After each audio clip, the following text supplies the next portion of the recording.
It's Laura Eubanks of Design for Serenity with your succulent tip of the day.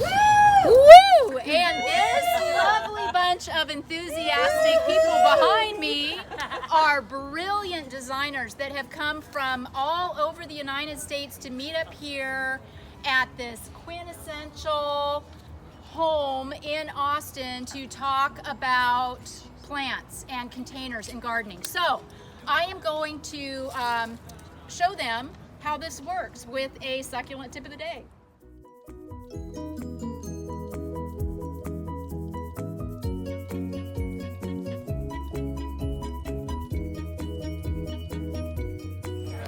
We're going to take this opportunity to talk about the Agave Americana.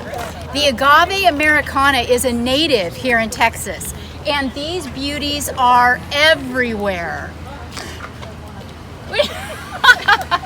You were stopping traffic here in Austin.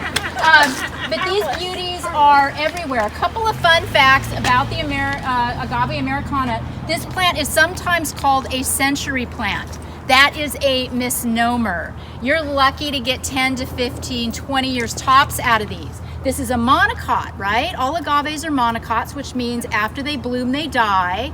But it's magnificent. At some point, this mama will throw out this ginormous bloom spike that could top 15 to 20 feet in the air. She throws all of her energy into that and then throws off her pups. And we replant the pups and get on, you know, it's the circle of life. Agave Americana, most agaves, and this one also, are hardy down to 20 degrees Fahrenheit for the most part, and are just absolutely stunning. If you look at the leaves, check this out, the modeling on the leaf, the unfurling. They're a stunning, beautiful plant.